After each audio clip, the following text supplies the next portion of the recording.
সাউসলিহি সাকর, আমি আল্লাহ রাব্বুল আলামিন তাকে সাকর নামক জাহান্নামে প্রবেশ করাবো।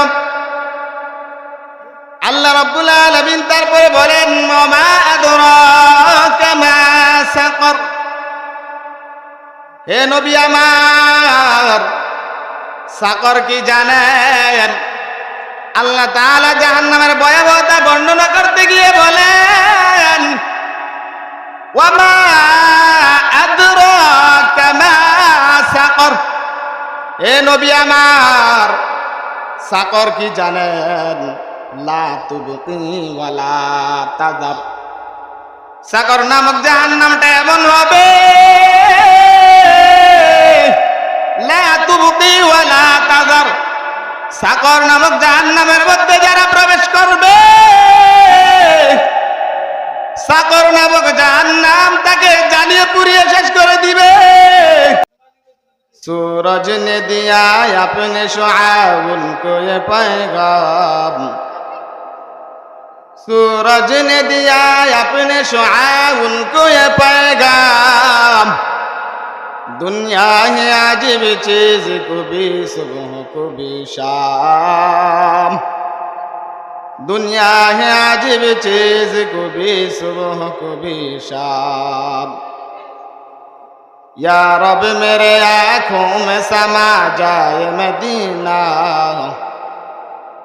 या रब मेरे आँखों में समा जाए मदीना, मुद्दत से मेरे दिल में तमन्नाए मदीना, मुद्दत से मेरे दिल में तमन्नाए मदीना। अल्लाह ताला जानिए देन ও জগতের মানুষেরা,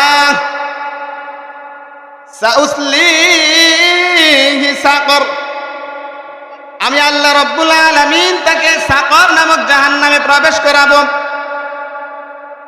আল্লাহ রাব্বুল আলামিন তারপরে বলেন মা আদরাকা মা সাকর, হে নবী আমার সাকর কি জানেন?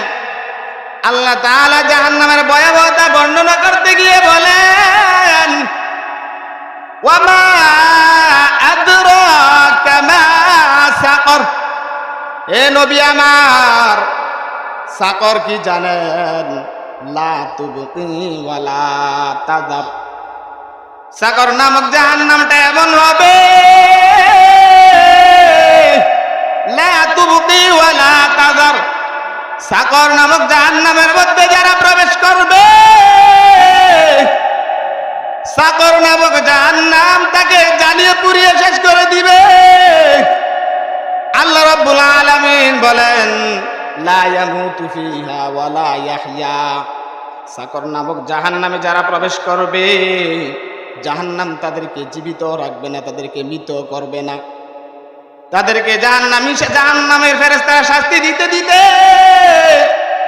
একেবারে শেষ করে ফেলবে। আবার আল্লাহ রাব্বুল আলামিন বানাইবেন, আবার শাস্তি দিতে দিতে শেষ করে দিবেন, আবার আল্লাহ রাব্বুল আলামিন বানাইবেন, তার কোনো মৃত্যু হবে না, তার সে জীবিত থাকবে না।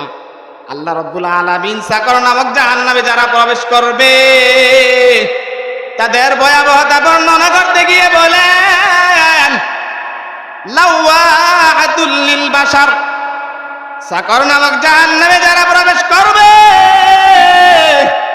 ওই জাহান্নাম এমন হবে ওই জাহান্নামীর শরীরের চামড়াগুলোকে জ্বালিয়ে পুড়িয়ে শেষ করে দিবে। বলেন না নাউযুবিল্লাহ।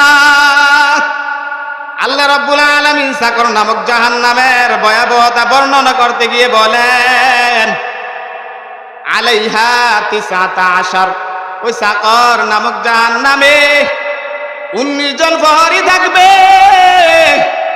ওই 19 জন প্রহরী এমন কঠোর হবে, এমন কঠোর হবে, এমন কঠোর হবে, জাহান্নামীরা যখন বলবে ও জাহান্নামের ফেরেশতারা, যারা জাহান্নামীর মধ্যে তোমরা জাহান্নামের কাজকর্ম করো, আমাদেরকে একটু আল্লাহ তাআলার কাছে বলো না, আল্লাহ তাআলা যেন আমাদেরকে একেবারে জ্বালিয়ে পুড়িয়ে শেষ করে দেয়।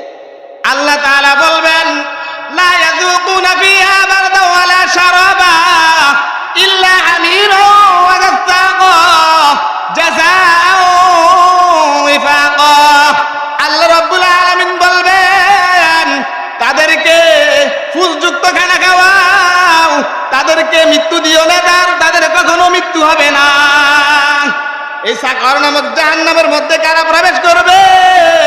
আল্লাহ তাআলা সূরা মুদ্দাসিরের শেষের মধ্যে বলতেছেন, আল্লাহ রাব্বুল আলামিন যখন জান্নাতীদের জন্য জান্নাত ফয়সালা করে দিবে, জাহান্নামীদের জন্য জাহান্নাম ফয়সালা করে দিবে। জাহান্নামীরা যখন জাহান্নামে চলে যাবে, জান্নাতীরা যখন জান্নাতে চলে যাবে, তখন জান্নাতীরা জাহান্নামীদেরকে প্রশ্ন করবে, মা সালাকাকুম ফি সাকার, ও জাহান্নামীরা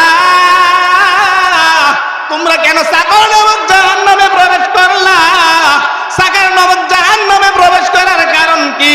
তখন তারা সাথে সাথে জবাব দিবে, ক্বালু লাহুম মিনাল মুসাল্লিন। তখন তারা সাথে সাথে জবাব দিবে, ও আমার ভাইয়েরা, দুনিয়ার জমিনে আমরা মুসল্লিদের অন্তর্ভুক্ত ছিলাম না, যারা নামাজ আদায় করত আমরা নামাজ আদায় করতাম না, নামাজীদের অন্তর্ভুক্ত ছিলাম না। নামাজীদের অন্তর্ভুক্ত না থাকার কারণে এই কঠোর জাহান্নাম, সাকার নামক জাহান্নামে আল্লাহ রাব্বুল আলামিন আমাদেরকে প্রবেশ করাইছেন। আল্লাহ তাআলা তোমাদেরকে সকালে ডাকে, তুমি ঘুমিয়ে থাকো। আল্লাহ রাব্বুল আলামিন বলেন, আসসালাতু খায়রুম মিনান নাওম।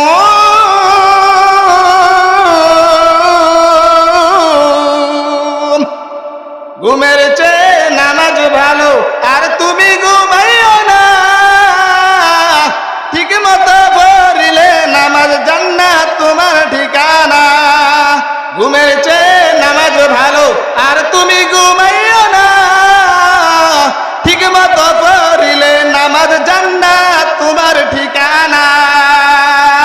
আল্লাহ তাআলা তোমাকে সকালে ডাকে, বিকেলে ডাকে, দুপুরে ডাকে। আল্লাহ তাআলা তোমাকে সন্ধ্যা ডাকে। ও বান্দা বান্দিরা, আল্লাহ ডাকে সাড়া দেও না।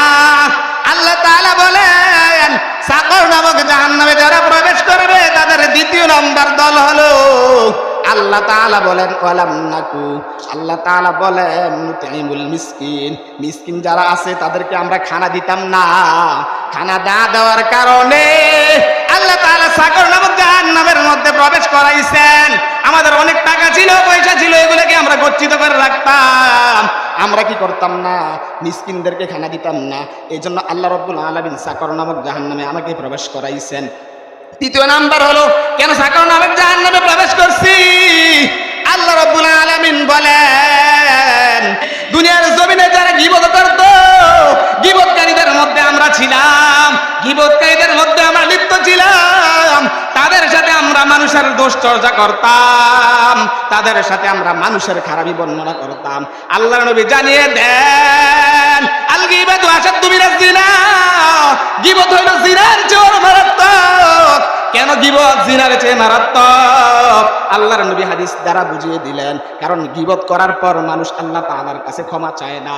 জিনা করার পর মানুষ আল্লাহ তাআলার কাছে ক্ষমা চায়। আল্লাহ তাআলাকে হাত তুলে বলে, ও আল্লাহ, আমি তো জিনা করেছি মাওলা, ও আল্লাহ আমার জিন্দেগির গুনাহগাতা মাফ করে দাও। কিন্তু অপরের চর্চা করার সময়, অপরের গীবত করার সময় বান্দা বান্দিরা কখনো আল্লাহ তাআলার কাছে ক্ষমা চায় না। আল্লাহ তাআলা বলেন, ও আমার বান্দা বান্দিরা, গীবত করার পর মানুষ কি করে না? আমি আল্লাহ তাআলার কাছে ক্ষমা চায় না। এই জন্য আল্লাহর নবী বলেন, গীবত হলো জিনার চাইতে আরো বেশি মারাত্মক। এই জন্য আমরা গীবতের থেকে বাঁচতে হবে। চতুর্থ নাম্বার হলো, কুন্না নুকাদ্দিবু বিয়াউমিদ্দিন। আল্লাহ রাব্বুল আলামিন বলেন, জাহান্নামীরা বলবে, আমরা দুনিয়ার জমিনে থাকা অবস্থায় আখিরাতের দিবসকে, প্রতিদান দিবসকে কখনো বিশ্বাস করতাম না। আমরা দুনিয়ার মধ্যে মন গড়া জিন্দেগি যাপন করতাম। আমার মন অনুযায়ী জিন্দগি যাপন করতাম আর বলতাম আখিরাত বলতে কোনো কিছু নাই, আখিরাত বলতে আর কোনো কিছু নাই। আল্লাহ তাআলা তাদেরকে কি করলেন? এই